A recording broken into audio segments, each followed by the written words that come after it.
Well, decision 2016 now. The presidential candidates are converging on Wisconsin today. Probably won't be heading up north, but we have contenders, Republican contenders, Ted Cruz and John Kasich in the state, and Chelsea Clinton will be in Wisconsin tomorrow on behalf of her mother. Well, today, House Speaker Paul Ryan weighed in on the state of American politics.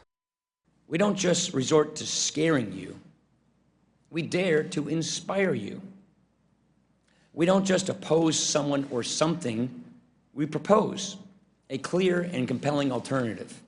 Joining us live this afternoon is Stephen Thompson, Republican political strategist and Governor Walker advisor, and Joe Sapecki, a Democratic political strategist and former state communications director for President Obama and Mary Burke. So let me begin with you, Stephen. You just heard Paul Ryan there. The subtext, everyone says, was about Donald Trump. What do you think he was trying to say today? Well, Paul Ryan continues to show why he's such an inspiring leader for our country. And I think that people of all walks of life, regardless of your political persuasion, should be proud of the things that he said today, and that he's a refreshing take as a Speaker of the House. He's engaging in issues. He's trying to raise the level of political discourse away from insults and more on ideas, and I think that's a great thing for our country. Joe, were you surprised with the Speaker's take? I was, and listen, this is a great approach. I just worry that it's far too late. I wish that we had heard this from Speaker Ryan years ago, because the fact of the matter is the divisive politics practiced by the Republican Party in particular over the last several election cycles have brought us the candidacy of Donald Trump. And now you see leaders in the Republican Party like Paul Ryan trying to undo that damage. I think it's probably too late. All right, let's move on to the Democratic race. Both Bernie Sanders and Hillary Clinton expected to make a run here in Wisconsin. Let's listen to Bernie Sanders, what he had to say last night. 10 months later, we have now won 10 primaries and caucuses.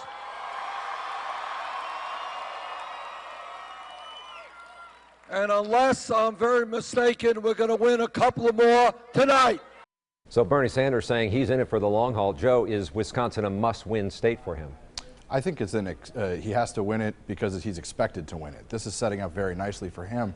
Unfortunately, I don't know that he's going to win it by enough to have a better night than he had last night. He can't have nights where he only picks up a handful of delegates to cut into Secretary Clinton's lead, and I have a hard time seeing him running away with Wisconsin. Stephen, on the Republican side, 3 are still in it. Is this a must-win? Is this a state where Trump can be stopped? Well, I think that Donald Trump certainly has a limited appeal in the state of Wisconsin, and I think it's probably going to be the toughest state that he's faced so far as Wisconsin is a proverbial swing state every 2 years.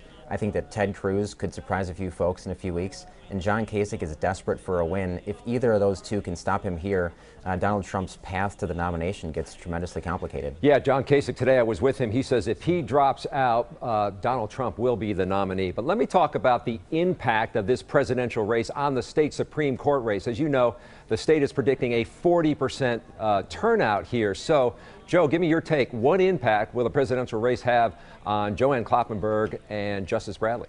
Well, I'm skeptical it'll get quite that high, as high as is forecasted.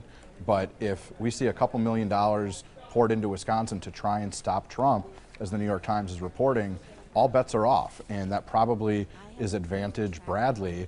Now, if Sanders and Clinton start, swinging at each other and going hard and heavy, you might see that offset by higher Democratic turnout. That's why the next 2 weeks are going to be fun. So, Stephen, yeah, the Club for Growth talking about dropping $2 million on the state. Will that have an impact on the Supreme Court race in terms of turnout? Well, I think that Republicans have seen historic turnout in almost every single primary and caucus so far. I think regardless of what anybody spends here, the voters know that this is an intense primary on both sides of the aisle, and you've got a pretty big Supreme Court race here. I would expect to see potentially historic turnout, and I think that the turnout is going to be the clear wild card in deciding who wins some of the down ballot races on Election Day. All right, Joe and Stephen, we appreciate your insight. We'll check back with you later on. Thanks so much for joining us. As I mentioned, you can get more political coverage of the presidential race on our website. Just log on to tmj4.com/decision2016.